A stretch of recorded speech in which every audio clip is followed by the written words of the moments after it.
আমাৰ চেনেলটোলৈ আপোনাক স্বাগতম। যদি আপুনি ইয়াত নতুন তেন্তে আমাৰ সৈতে জড়িত হ'বলৈ চেনেলটো ছাবস্ক্ৰাইব কৰক যাতে এনে ধৰণৰ আৰু ভিডিঅ' আপুনি পাই থাকে। ক্লাছ 10 ইংলিছ সাবজেক্টৰ প্ৰথমটো chapter a letter to God by GL Fuentes এইটো চেপ্টাৰৰ বিষয়ে আজি আমি পঢ়িবলৈ গৈ আছোঁ। বিফ'ৰ ইউ ৰিড আগতে আমি বেকগ্ৰাউণ্ডটো অকণমান চাই লওঁ, ঠিক আছে। They say faith can move mountains but what should we put our faith in? This is the question this story dedicatedly poses. ঠিক আছে, বিশ্বাস যদি থাকে মানুহৰ তেতিয়া পৰ্বতটো হিলাই দিয়ে বোলে, কিন্তু বিশ্বাস কিহৰ ওপৰত আমাক দিব লাগে সেইটো প্ৰশ্নটো আমি প্ৰশ্নৰ উত্তৰটো জবাবটো এইটো ষ্টৰিত আমি চাওঁ, ঠিক আছে। লেঞ্চো ইজ এ ফাৰ্মাৰ, ষ্টৰিটোৰ মেইন প্ৰটাগনিষ্ট মেইন হিৰো বা মেইন কাহিনীটো কাৰ ওপৰত আছে? Lencho is a farmer who writes a letter to God when his crops are ruined. যেতিয়া তাৰ খেতিটো বেয়া হৈ যায়, ধ্বংস হৈ যায়, তেতিয়া সি এটা লেটাৰ লিখে, চিঠিটো লিখে কাক? ভগৱানক। আস্কিং ফৰ 100 pesos গুনাই কিনে মাঙে, কি বোলে লেটাৰটো লিখে। Does Lencho's letter reach God? যি পত্ৰটো লিখিছে, চিঠিটো লিখিছে, সেইটো ভগৱানলৈ পায় নেকি, গৈ পায় নেকি? Does God send him the money? ভগৱানে কি পইচাটো তাক দি পঠিয়ায় নেকি? Think what your answers to these questions would be and guess how the story continues before you begin to read it. ভগৱানৰ ওচৰত লেটাৰটো গৈ পায় নেকি, চিঠিটো গৈ পায় নেকি, আৰু ভগৱানে as a response to Lencho's letter ৰেছপন্সটো দিয়ে নেকি, বা পইচাটো 100 pesos পঠিয়ায় নেকি? এসব প্ৰশ্নটো আমি ভাবি কিনে এই চেপ্টাৰটো আৰম্ভ কৰিম। The house, the only one in the entire valley, set on the crest of a low hill. ঠিক আছে, ইয়াত যেনেকৈ পিকচাৰত দেখিবলৈ পাইছা, এইখিনি গোটেইখিনি পাহাৰ আছে, পৰ্বত আছে, তাৰপিছত মাজতে এটা হাউচ আছে, আৰু এই হাউচৰ পৰা from the height one could see the river and the fields of ripe corn dotted with the flowers that always promised a good harvest. ঠিক আছে, এইটো ঘৰৰ পৰা গোটেই তাৰ নদীখিনি, ওচৰৰ যি নদীখিনি আছিলে, আৰু ফিল্ড য'ত খেতি মানে য'ত কৰ্ণ থাকে, গোমধান য'ত মকাইটো য'ত লগাই থোৱা থাকে, সেইটো গোটেইখিনি দৃশ্যটো দেখিব পাৰি, আৰু তাৰ হাৰ্ভেষ্টটো ভাল হয়, মানে খেতিটো ভালছে সি পায়, ঠিক আছে। The only thing the earth needed was a downpour or at least a shower. কিন্তু সেইটো সময়ত ৰিকুৱাৰমেণ্টটো কি আছিলে? ৰিকুৱাৰমেণ্টটো আছিলে এটা ডাউনপ'ৰ, মানে বৰষুণৰ ৰিকুৱাৰমেণ্ট আছিলে, নহ'লে এই শাৱাৰ মানে ইমান বেছিকে বৰষুণ নহয়, একদম ড্ৰিজলিং, অকণমানকে বৰষুণ, কিবা এটা বৰষুণটো লাগিছিলে, ঠিক আছে। Throughout the morning, Lancho, who knew his field intimately, had done nothing else but see the sky towards the northeast. ঠিক আছে, কোনফালে চাই আছিলে? নৰ্থ ইষ্টৰ ফালে চাই কিনে ই ভাবি আছিলে যে বৰষুণ দিলে হয় বুলি। গোটেই ৰাতিপুৱাটো একো কৰা নাই, কামটো কৰা নাই, কিন্তু সি খালি আকাশৰ ফালে চাই কিনে বৰষুণটো দিয়ক বুলি ভাবি আছিলে। Now we are really going to get some water, woman. ঠিক আছে, লেঞ্চয়ে তেখেতৰ ঘৈণীক কয় যে এতিয়া আমি বৰষুণটো পাম বুলি। The woman who was preparing supper, woman কি কৰি আছিলে? ঘৈণীয়েকে কি কৰি আছিলে? খানা বনাই আছিলে ৰাতিৰ কাৰণে, ঠিক আছে। Replied, yes, God willing. ঠিক আছে, ভগৱানে কৰিলে বৰষুণটো দিব। The older boys were working in the field while the smaller ones were playing near the house until the woman called to them all, come for dinner. এতিয়া মাইকী মানুহজনীয়ে খানা বনাই আছিলে, ৰাতিৰ কাৰণে ভাত বনাই আছিলে, আৰু কি কৰিলে? তেখেতে মাতিলে চবক ভাত খাবৰ কাৰণে। ডাঙৰ ল'ৰাকেইটাই ফিল্ডৰ কাম কৰি আছিলে, আৰু সৰু কেইটাই খেলি আছিলে, ঠিক আছে। তাৰপিছত it was during the meal that just as Lancho had predicted, big drops of rain began to fall. ঠিক আছে, তেখেতে যেতিয়া ভাতটো খাই আছিলে তেতিয়া বৰষুণ হ'বলৈ ধৰিলে। In the northeast, huge mountains of clouds could be seen approaching. North ইষ্টৰ পৰা ডাবৰটো উৰি কিনে আহি থকা দেখিব পাৰি, ঠিক আছে। The air was fresh and sweet. এয়াৰটো মানে হাৱাটো, বতাহটো একেবাৰে ফ্ৰেছ আৰু চুইট আছিলে। The man went out for no other reason than to have the pleasure of feeling the rain on his body. মানুহজনে কি কৰিলে? ঘৰৰ বাহিৰত গুচি গ'ল to feel the rain, মানে বৰষুণ নিজৰ গাত ফিল কৰিবলৈ কাৰণে। And when he returned, he exclaimed, these aren't raindrops falling from the sky, they are new coins. যেতিয়া লেঞ্চয়ে ঘৰৰ ভিতৰত আহিলে বৰষুণত তিতি কিনে, তেতিয়া সি এক্সক্লেইম কৰিলে, মানে সি একেবাৰে খুচ আছিলে মানুহটো, বিকজ কেতিয়াৰ পৰা সি বৰষুণটো এক্সপেক্ট কৰি আছিলে, বৰষুণটো দিয়ক বুলি ভাবি আছিলে, আৰু যেতিয়া বৰষুণটো দিলে তেতিয়া সি খুচ হৈ কিনে পৰিলে। তাৰপিছত কৈছে, এইটো বৰষুণৰ এই টোপালটো নহয়, এইটো নতুন কইন, এটা চিক্কা পইচা হয় বুলি কৈছে, ঠিক আছে। The big drops are 10 cents pieces and the little ones are 5s. ডাঙৰ বৰষুণৰ যি টোপাল আছিলে সেইটোক তাক 10 cent বুলি কোৱা হৈছে, আৰু সৰুখিনিক 5 cents বুলি কোৱা হৈছে। With a satisfied expression, he regarded the field of ripe corn with its flowers draped in a curtain of rain. ঠিক আছে, draped মানে কাপোৰে যেনেকৈ মেৰিয়াই থাকে, তেনেধৰণে বৰষুণে গোটেই ফিল্ডটো মেৰিয়াইছে বোলে, তাৰ ক্ৰপছটো মেৰিয়াইছে বোলে। But suddenly a strong wind began to blow, and along with the rain, very large hailstone began to fall. কিন্তু বৰষুণ দি থকা অৱস্থাত ডাঙৰ ডাঙৰকে হেইল ষ্টন মানে যি শিল বৃষ্টি হয় ঠিক আছে সেইটো পাথৰটো ওপৰৰ পৰা আহিব ধৰিলে. These truly did resemble new silver coins. The boys, exposing themselves to the rain, ran out to collect the frozen pearls. ওপৰৰ পৰা শিলগুটিটো পৰা দেখা লগে লগে ল'ৰাকেইটাই লৰ মাৰিলে বৰফৰ টুকুৰাটো ধৰি আনিবলৈ কাৰণে ঠিক আছে. It's really getting bad now, exclaimed the man. এতিয়া মানে বৰষুণটো হৈছে, বৰষুণ হোৱাৰ পিছত শিলগুটি আহিব ধৰিছে ঠিক আছে. তাৰপিছত এইটো বেয়া এটা হৈ আছে বুলি লেঞ্চয়ে ক'ব ধৰিলে. I hope it passes quickly. লেঞ্চয়ে ভাবে যে এইটো ৰখি যায়, যাতে এইটো ৰখি যায় জলদিকে বুলি ভাবে. It did not pass quickly, কিন্তু এইটো নৰখিলে.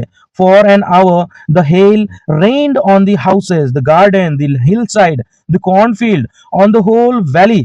The field was white as if covered with salt. বৰষুণটো ইমানে দিলে আৰু বৰষুণৰ লগত হিলটো ইমানে আহিলে, ইমানে পৰিলে যে গোটেই ঘৰ, হিল, গাৰ্ডেন, কৰ্ণফিল্ড যি খেতিটো আছিলে গোটেইখিনি কভাৰ হৈ গ'ল. আৰু এনেধৰণে দেখিছে যেনে নিমখে গোটেই ফিল্ডটো ঢাকি দিছে নিচিনা দেখি পৰিছে. Not a leaf remained on the trees. এটাও পাত গছত নাথাকিলে বোলে, মানে ইমানে হিল বৃষ্টি হ'ল যে গোটেই গছৰ পাতখিনি সৰি গ'ল.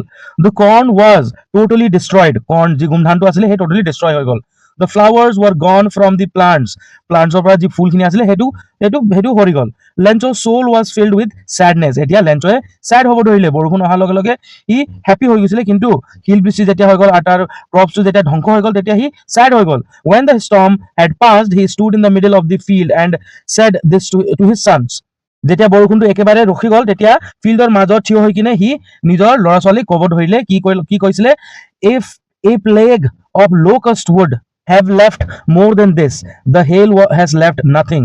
লেঞ্চয়ে ক'লে যে যদিও তাৰ খেতিত কীট পতংগ লগা হ'লে কিবা এটাটো বাচি গ'ল হ'লে, কিন্তু হেইল যি শিল বৃষ্টি হৈছিলে সেইটো একোৱে নথলে, গোটেইখিনি খতম কৰিলে, ধ্বংস কৰিলে তাৰ কৰ্ণটো. This year we will have no corn. এই বছৰ কিয় গোটেই ধ্বংস হৈ গ'ল, সেইকাৰণে এই বছৰটো আমাৰ খাবলৈ কাৰণে একো নহ'ব, no corn ঠিক আছে. That night was a sorrowful one. একেবাৰে সেই গোটেই ৰাতিটো সিহঁতৰ কাৰণে বেয়া হৈ গ'ল, sorrowful, sad হৈ গ'ল. চবে খাবলৈ কাৰণে নহ'ব গোটেই বছৰটো, সেইকাৰণে sad হৈ গ'ল. All our work for nothing. There's no one who can help us. We will all go hungry this year. ঠিক আছে, আমাৰ কাৰণে খাবলৈ কাৰণে একো নাথাকিব আৰু কোনেও আমাক হেল্প কৰিবলৈ নাই ঠিক আছে, এই বছৰটো আমি হাংৰিয়ে থাকিম. ইয়াতে তোমালোকে দেখিবা অৰেল কম্প্ৰেহেনশ্যন চেক. এতিয়া কিছুমান প্ৰশ্নটো সোধা হৈছে, ইয়াৰ উত্তৰটো দিব লাগিব orally. What did Lencho hope for? লেঞ্চোৱে কি হোপ কৰিছিলে? লেঞ্চোৱে বৰষুণৰ কাৰণে হোপ কৰিছিলে. Why did Lencho say the raindrops were like a coin? New coin, নতুনকে পইচাৰ নিচিনা কি হোপ কৰিছিলে যি ওপৰৰ পৰা ৰেইনটো আহিছিলে? বিকজ সি যেতিয়া ৰেইনটো আহিছিলে, ৰেইনে হাৰ্ভেষ্ট তাৰ ক্ৰপটো হাৰ্ভেষ্টটো আৰু বেছি ভাল কৰি দিলে হ'লে, সেইকাৰণে এটা নিউ কইন বুলি কৈছিলে. How did the rain change? Rain যে কেনেধৰণে বদলি হ'ল? ৰেইনে শিল বৃষ্টি হ'ব ধৰিলে.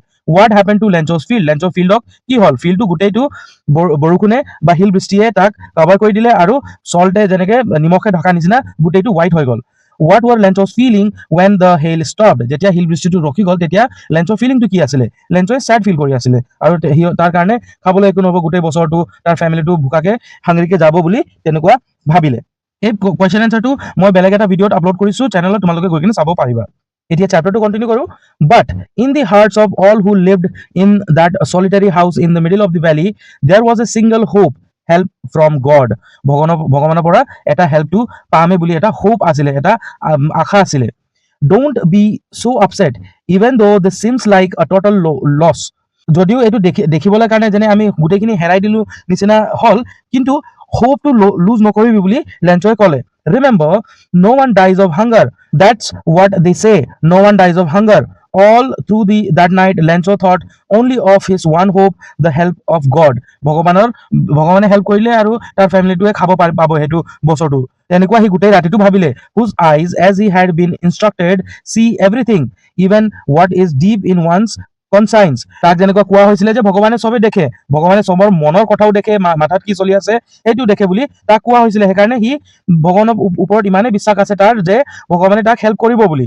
Lencho was an ox of a man, ঠিক আছে। লেঞ্চই কি আছিলে, এটা অক্স অফ এ মেন, একদম গায়ৰ নিচিনা মানুহ আছিলে, মানে চিধা মানুহ আছিলে, ঠিক আছে। Working like an animal in the field, গৰুৰ নিচিনা ফিল্ডত কাম কৰিছিলে।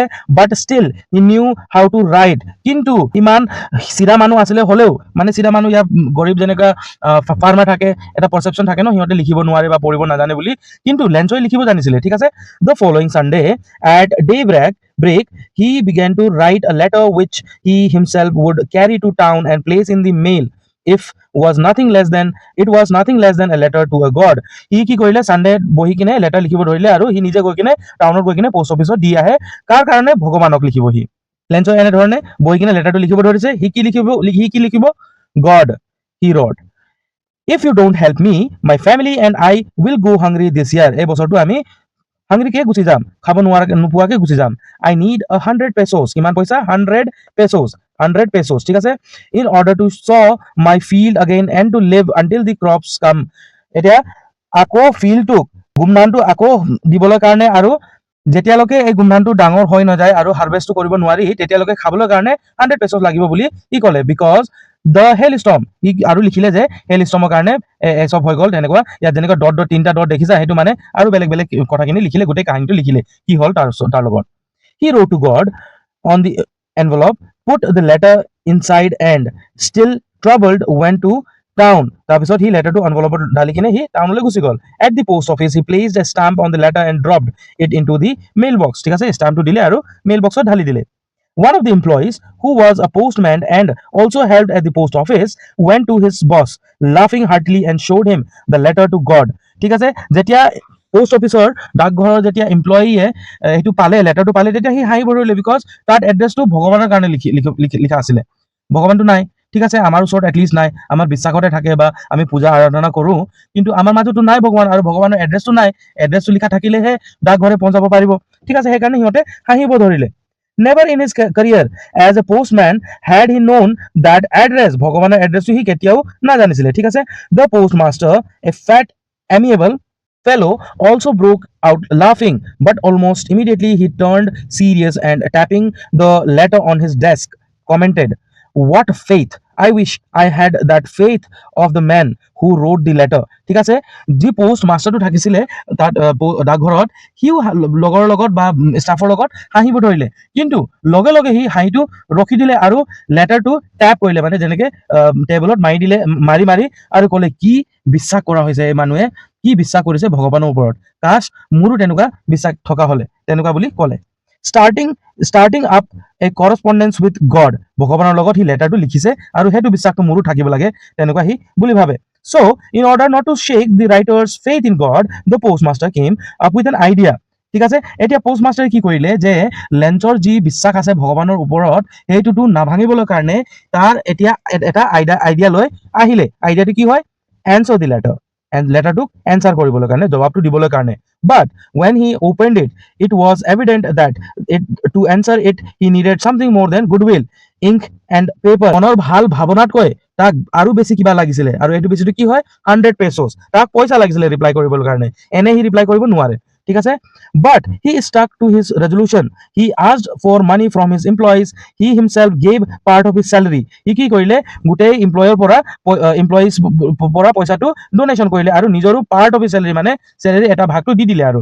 এণ্ড সেভাৰেল ফ্ৰেণ্ডছ অফ হিজ, আৰু বহুতো লগৰৰ পৰা পইচাটো লৈ কিনে were obliged to give something for an act of charity, নিচিনা দি কিনে পইচাটো লেটাৰটো লিখিব এতিয়া লেঞ্চক। It was impossible for him to gather together the 100 pesos, কিন্তু পোষ্টমাষ্টাৰে গোটেই 100 pesos টো গেদাৰ কৰিবলৈ নোৱাৰিলে। So he was able to send the farmer only a little more than half. He put the money in an envelope addressed to Lancho, and with it a letter containing only a single word as signature, God, ঠিক আছে। সি লেটাৰটো কি কৰিলে? এনভেলপত ঢালিলে আৰু কিছুমান যি পইচাটো সি গোটাব পাৰিছিলে সেইটো ঢালি কিনে চিগনেচাৰ কৰি দিলে গড, ভগৱানে লেটাৰটোক আকৌ লেঞ্চক লিখিছে, তেনেকুৱা এটা চিনাৰিটো বনাই কিনে সি লিখিলে। ইয়াত কুৱেশ্যন এনচাৰ আছে, who or what did Lencho have faith in, লেঞ্চৰ কাৰ ওপৰত ফেইথ আছিলে? ভগৱানৰ ওপৰত। হোৱাট ডিড হি ডু, সি এটা লেটাৰ লিখিলে ভগৱানক, পইচা খুজিলে 100 pesos। Who read the letter কোনে লেটাৰটো লিখিলে পোষ্ট অফিচৰ যি ষ্টাফ আছিলে তেখেতে লেটাৰটো ৰিড কৰিলে আৰু পোষ্ট মাষ্টাৰে ৰিড কৰিলে what did the post master do then post মাষ্টাৰে কি কৰিলে তাৰপিছত পোষ্ট মাষ্টাৰে লেটাৰটো ৰিপ্লাই কৰিবলৈ কাৰণে ভাবিলে আৰু পইচাটো গোটালে নিজৰ ফ্ৰেণ্ডছ নিজৰ পাৰ্ট অফ হিজ চেলাৰী আৰু পোষ্ট অফিচৰ এমপ্লয়ৰ লগত The following Sunday, Lencho came a bit earlier than usual to ask if there was a letter for him. এতিয়া লেঞ্চোই কি কৰিলে পোষ্ট অফিচলৈ গ'ল আৰু ক'লে মোৰ কাৰণে কিবা লেটাৰটো আছে নেকি লেটাৰটো আহিছে নেকি It was the postman himself who handed the letter to him, while the postmaster, experiencing the contentment of a man who has performed a good deed, looked on from his office. এতিয়া যেতিয়া লেঞ্চোই গৈ কিনে লেটাৰটো বিচাৰিলে মোৰ কাৰণে কিবা লেটাৰটো আহিছিলে নেকি তেতিয়া পোষ্ট অফিচৰ যি ষ্টাফ আছিলে তেখেতে লেটাৰটো লেঞ্চক ধৰাই দিলে আৰু পোষ্ট মাষ্টাৰ যি আছে যোনে এই মানে কাণ্ডটো কৰিছিলে আৰু যোনে ভাবিলে যে আৰু মনতো এটা ভাৱ আছে ন মইতো কাৰোবাৰ কাৰণে ভাল এটা কাম কৰিছো বুলি তেনেকুৱা এটা মনত ভাৱটো লৈ কিনে অফিচৰ ভিতৰৰ পৰাই দূৰৰ পৰাই চাই থাকিলে Lencho showed not the slightest surprise on seeing the money. Lenchoe পইচাটো এনভেলপত দেখি কিনে অকমানো সাৰপ্ৰাইজ নহল কিয় such was his confidence Lenchoe খাটাং আছিলে যে লেঞ্চোয়ে একেবাৰে সাৰপ্ৰাইজ নহল খাটাং আছিলে যে ভগৱানে পইচা তাক পঠিয়াবই বুলি ঠিক আছে সেইকাৰণে হি অকমানো সাৰপ্ৰাইজ নহল আৰু হি ভাবিলে যে এইটো পইচাটো ভগৱানেহে পঠাইছে তাক বুলি ঠিক আছে বাট He became angry when he counted the money. যেতিয়া পইচাটো গিনতি কৰিবলৈ ধৰিলে তেতিয়া হি খঙাই গল God could not have made a mistake ভগৱানে মিষ্টেকটো নকৰিলে হলে nor could he have denied Lencho what he had requested আৰু ভগৱানে কিয় তাক 100 pesos গুনাওতে কিয় তাক ডিনাই কৰিব ঠিক immediately Lencho went up to the window to ask for paper and ink তেতিয়া immediately Lencho কি কৰিলে গৈ কিনে মোক আকৌ কলম আৰু কাগজটো দিয়ক বুলি ক'লে মানে হি আৰু এটা লেটাৰটো লিখিব On the public writing table, he started to writing with much wrinkling of his brows caused by the effort he had to make to express his ideas. Wrinkling of his brows মানে যি খঙাউতে যেতিয়া এই আমাৰ কপালটো অকমান contract হৈ যায় তাত লাইনখিনি দেখিব পাৰে যে ঠিক আছে তেনেকুৱা হি বিকজ ইউ আইডিয়াটো মানে কেনেকৈ লিখিম আৰু কি কম বুলি তেনেকুৱা ভাবি আছিলে আৰু খঙাই আছিলে সেইকাৰণে তাৰ wrinklesটো foreheadত দেখিব পাৰি When he finished, he went to the window to buy a stamp which he clicked and then affixed it. এনে আঠাটো থুটো লগাই কিনে তাক আঠাটো ধৰাই দিলে আৰু স্টাম্পটো এনভেলপত the envelope on a with a blow of his fist ঠিক আছে এতিয়া আঠাটো লগাই কিনে তাৰ থুটো লগাই কিনে এনেকৈ চিপকাই দিলে স্টাম্পটো এনভেলপত তাৰপিছত ফিষ্ট এনেকৈ ধামকে মাৰিলে মানে এনেকৈ মুঠি কৰি কিনে ধামকে মাৰিলে the moment the letter fell into the mailbox the postmaster went and opened it ঠিক আছে যেতিয়া লেটাৰটো এতিয়া পোষ্ট বাকচত যি সোমাই গ'ল তেতিয়া লগে লগে পোষ্ট মাষ্টাৰে গৈ কিনে সেইটো ওলাই কিনে আনিলে সিহঁতেও চাব বিচাৰে যে ই কি লিখিলে বুলি ঠিক আছে সিহঁতে মেবি ভাবি আছে যে থেংক ইউ তেনেকুৱা এটা কিবা লিখিছে বুলি কিন্তু it said God of the money that I asked for only 70 pesos reached me লেঞ্চোয়ে ক'লে লেটাৰত যে ভগৱান আপুনি যি পইচাটো পঠিয়াইছিলে 100 pesos ঠিক আছে মই আপোনাক 100 pesos গুনাইছিলো আৰু আপুনি 100 pesos পঠিয়াইছিলে কিন্তু মোৰ ওচৰত খালি 70 pesos হে পাইছে বুলি Send me the rest আৰু যি বাকি 30 pesos আছে হেতু পঠিয়াই দিবি বুলি কৈছে since I need it very much because 100 pesos মোক টোটাল লাগে এই আকৌ গুমধানটো লগাবলৈ কাৰণে আৰু মোৰ ফ্যামিলি খাবলৈ কাৰণে যেতিয়ালৈকে গুমধানটো ডাঙৰ হৈ না যায় ঠিক আছে but don't send it to me through the mail কিন্তু আপুনি যেনে ধৰণে ফাৰ্স্ট লেটাৰটো পঠিয়াইছিলে পোষ্ট অফিচত তেনেকুৱা মোক আকৌ এইটো সেকেন্ড লেটাৰটো আকৌ এই পোষ্ট অফিচত নপঠিয়াব বুলি কৈছে মোক সিধা মোৰ ঘৰৰ এড্ৰেছত পঠিয়াব বুলি কৈছে বিকজ কিয় the post office employees are a bunch of crooks Lencho ঠিক আছে এই লাষ্টত কি লিখিলে যে পোষ্ট অফিচত যিখিনি মানুহ আছে হেনতে bunch of crooks সিহঁতে পইচাটো চুৰি কৰিছে বুলি ক'লে ঠিক আছে মানে লেঞ্চোয়ে ভাবিলে যে হি 100 টকাটো 100 pesos যি বিচাৰিছিলে সেইটো তাৰ পৰা 30 pesos টো পোষ্ট অফিচৰ মানুহবিলাকে খাই দিলে বুলি আৰু হি ভগৱানক সেই 30 pesos টো গুনাইছে কিন্তু এইবাৰ পইচাটো ডাইৰেক্টলি মোৰ ঘৰতে পঠিয়াই দিয়ক বুলি হি কৈছে Question answer to Silo. Was Lencho surprised to find a letter for him with money in it? Lencho surprised হৈছিলে নেকি যেতিয়া লেটাৰটো পাইছিলে আৰু পইচাটো তাৰ ভিতৰত আছিলে No, Lencho was not surprised. He was certain. তাক certain আছিলে যে ভগৱানে পঠিয়াব এটা পইচা বুলি What made him angry? Lencho কিহৰ ওপৰত খংটো উঠিল লেঞ্চোয়ে যেতিয়া 70 pesos অকল দেখিলে এনভেলপৰ ভিতৰত আৰু 30 pesos নাছিলে তেতিয়া হি খঙাই গল বিকজ সিটো 100 pesos খুজিছিলে আৰু ভগৱানে 100 pesos হে পঠিয়াইছিলে কিন্তু ষ্টাফে 30 pesos লৈ লল তেনেকুৱা হি ভাবিছিলে ঠিক আছে সেইকাৰণে হি খঙাই গল ষ্টাফৰ ওপৰত আশা কৰোঁ ভিডিঅ'টো আপোনাৰ কামত আহিব এইটো বা যিকোনো বিষয়ৰ PDF নোটছৰ বাবে আমাৰ WhatsApp গ্ৰুপত জয়েন কৰি অনুৰোধ জনাওক যোৱাৰ আগতে চেনেলটো সাবস্ক্ৰাইব কৰিবলৈ নাপাহৰিব জয় অসম